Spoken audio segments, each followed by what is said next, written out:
We're going to go right Let's do it. to our guest right now. You may know him as Razor Ramon. He's a WWE Hall of Famer. He is Scott Hall, and he joins us now. Hey, yo.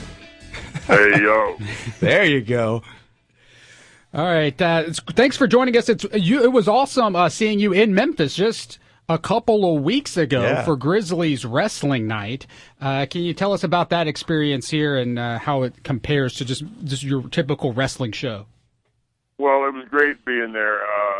Memphis is a great town overall, but as far as wrestling fans go, it's one of the best. You know, I've had the privilege of, wrestling fans all around the world, and the fans in Memphis are just, we call them educated fans. They've seen a lot of quality wrestling come through there over the years, and they're educated. They know good from bad, and they appreciate what you're doing. So when you get some praise or applause from the Memphis fans, you feel like you've done the right thing. Oh, and you shocked everybody at FedEx Forum, because I was just standing back watching, and you hear the music, and people just look around like, no way. There's no way. And then when you walk out, it takes about 2 seconds for them to realize, and then the place goes crazy. Well, that's always a great feeling, when the fans, react to you. And anytime I get a chance to do anything with Jerry Lawler, I jump at it. I think Jerry's a genius, and I like being around him. And so we're talking with Scott Hall. Of course, he was involved at Grizzlies Wrestling Night along with X-Pac. It was a very rare merger of DX and the NWO. Shades of WrestleMania. Right. And what was going through your mind when you saw, because you talk about Memphis fans being educated, right? But there's very few professional sports teams mascots that are as well trained in wrestling as Grizz, the mascot, was. What did you think when you saw him jump off of that ladder?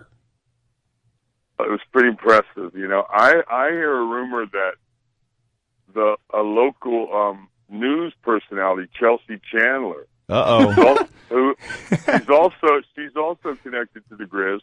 I heard that she's in training, and in fact, she's going to debut at the next wrestling night for the Memphis Grizzlies. Breaking news. I'm really excited to be there and offer to help in any way I can, Miss Chelsea. Oh, so you and Chelsea are going to be... Wow. So it's the era of the women's wrestler now, right? You're no longer divas. They're women wrestlers. Scott Hall in the corner. And I've got to ask. There's going to be a triple threat, right? Charlotte with Flair, Natalya and Bret Hart, and Chelsea. With Scott Hall. And Scott Hall. Chelsea Chandler from Channel 24. What? What's that? Is that a good triple threat, Scott? Are you down with that? Hey, I think so. All right. I think so. Sneak peek of next year's wrestling. And she's a winner. The girl's talented, and she's a winner. I follow at Scott Hall NWO on Twitter, and man, I got to ask you, what is a hashtag squat for Scott all about? There's a revolution going on, brother. Well, it's just the fitness movement, to encourage. I'm primarily reaching out to females because I'm single, but I encourage everybody to embrace the fitness lifestyle, and just doing squats every day, you'll certainly see results. Right. And I encourage all the young single females out there to post their results and send them to me, and we're just starting a movement. This is a PG show, and I have down here that I have to ask you. I don't know. This ain't raw. What's it like to be the bad guy? Could you only imagine, Kevin? I mean, just at the... I'm sure he gets asked that a lot, The click of a button, the guy's got the ladies all over him, right? Hey, it's a dirty job, but somebody has to do it. You can't prove that, officer. We're talking with the original member of the NWO, Scott Hall, and so much to talk to you about. Hey, do you have any thoughts? The big wrestling story of the week was about Ryback, and Ryback. I don't know if you saw how Ryback complaining. I didn't hear. I heard he was disgruntled. Yeah, he was saying that he doesn't think it's fair that the winners get paid more than the losers in wrestling because how everything is a work and everybody should be paid on a more equal salary. It doesn't matter if you win or lose. Yeah, I made a lot of money losing.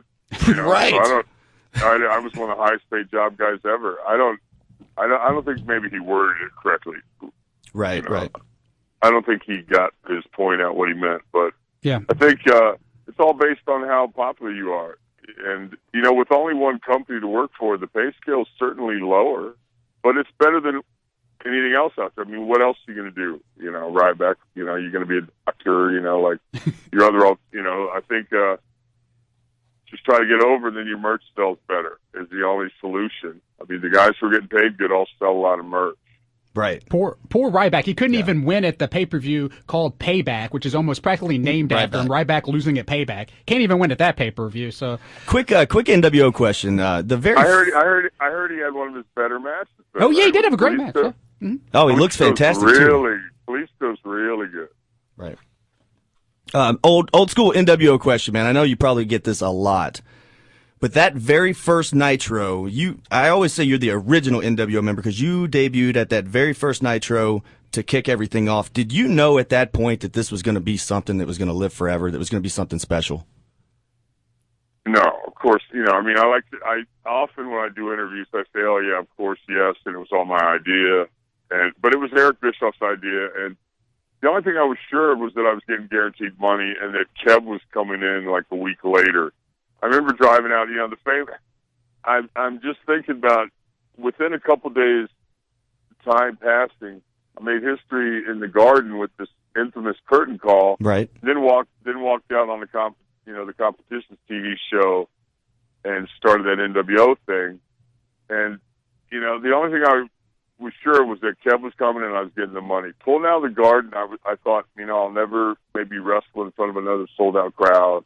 Wow. You know, I'll never have the creative satisfaction of having stuff work, you know, talking down the back. Because the WCW product was so brutal at that time.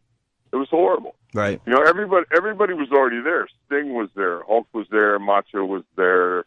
Lex was there. The Steiner brothers were there. Everybody was there.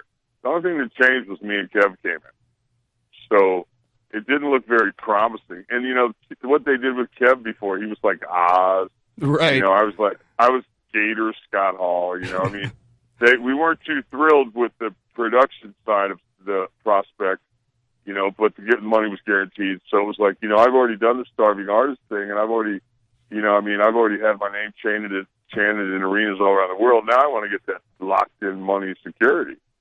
So, you know, yeah, I had no idea it was going to work.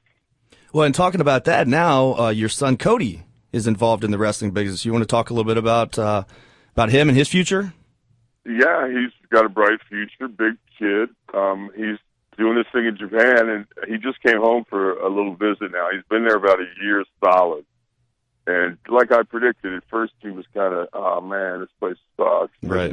And I told him, just say it to me. Don't vent to the other guys. Don't ever spell to the other guys. Always smile, and, you know. But I said, to me, you can vent. He's like, God, it sucks. It's like, But now I predict, in my mind, I didn't say him, but I was thinking, yeah, I've been there. I know what you mean. But then when you come back, you miss it. Like, Japan's real seductive. It grows on you, and I could live there easy. And it's funny, he's here now, and he's already talking. Now when he watches wrestling, we watch Japanese wrestling.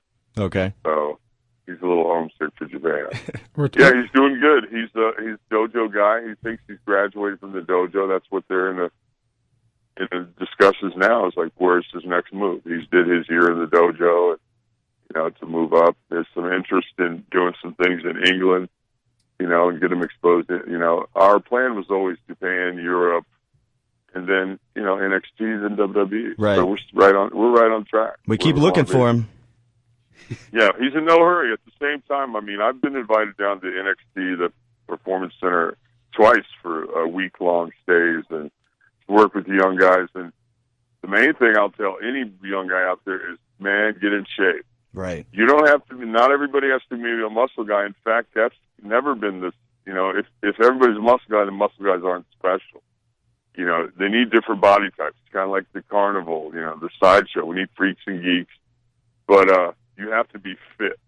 Because they do conditioning drills down there because you get paid to work out, basically. Yeah, definitely. So, and if you show up for your tryout, here's my advice to anybody that has been granted a tryout. Get in shape before you go there. Because otherwise they're gonna look at you like, well, you knew you had time, you knew you were coming, and you showed up out of shape. So they're not going to take you serious from the beginning. Right. And nerves are going to blow a lot of people up too, but be conditioned. And the guys who are real successful, the guys obviously who are rising and going to the main roster in the WWE, are people who know what they're doing. They know how to work. They've been on the indie scene and learned their craft. So I'm in no hurry. I'm just enjoying hanging out with my son. I'm looking to slide into like a manager spot. I'm so happy to see Rick. I'm so happy to see Rick doing his thing with Charlotte. Yeah. Because Vince got away from managers forever. Yeah.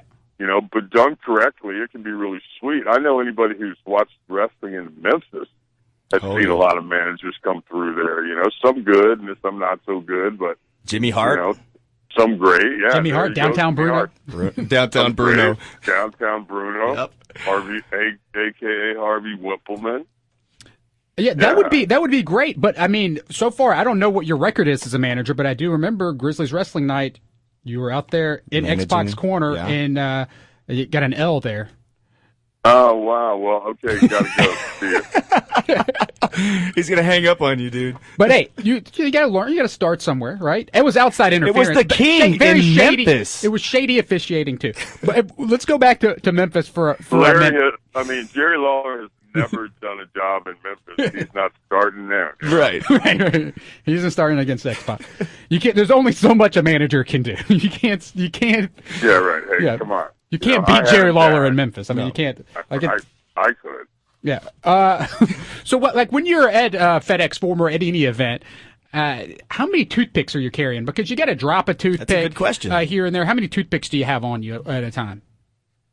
I don't know, bro. I actually use the plastic dental tool, that I use, but then for flicking, if I have to do anything into a camera or somebody's face, I always have 10, 12 wooden, the sealed and plastic ones in my wallet. Have you ever shown up to a show with no toothpicks and man, we're about to go out and you're like, oh no, what's happening? No, I have a guy who travels with me with a briefcase full of toothpicks. A briefcase full? Awesome. A briefcase full? Yeah. So cool. That's what Rick Rude used to Yeah. have in his briefcase was toothpicks. So you have spray Hair paint gel. and toothpicks. Hair gel. Right. Yeah, hair gel. Hair gel, toothpicks, Little black book. spray paint in your black book. You are the bad guy. We know that. So we're assuming this was just a heel move. But while you were in Memphis, you tweeted out a picture of you and X-Pac eating, and y'all chose to go eat at TGI Fridays. You were in Memphis, Tennessee, one of the greatest food cities in the entire world, and y'all went to TGI Fridays. Okay, in my defense, everybody thinks the life of a pro wrestler is so glamorous. And yeah, it is. But when you go on late, you get out of the building late, and all the good restaurants are closed. True. You know what I mean? Yeah. So I'm looking, where can I get a grilled chicken breast at 11:30 or midnight? Walk right across the street from the hotel. Hey, it beats Waffle House, doesn't it? No, I'm a fan don't of know. Waffle I House. like Waffle House, but TGI Fridays I like too. A downtown I'm a Waffle fan. House? Ooh, that would be nice. I'm a fan of Waffle House. I like being in the northeastern United States because they have the great family diners there. Man, full liquor bars, and they have, A to Z food. You can get egg whites or you can get lasagna. They have just everything. I love it. I love that stuff. The closest we have in the South is like the Waffle House. All right, we're wrapping things up with WWE Hall of Famer Scott Hall. We do appreciate you joining us on the show today. How can people keep up with what's going on with you, and what do you have next? What is happening next? Where are you going to be? What are you going to be doing? I'm doing something in Milwaukee tomorrow afternoon it's the Super Friends thing. I'm meeting Kevin Nash and X-Pac there, so it's a Wolfpack reunion. Wow, good.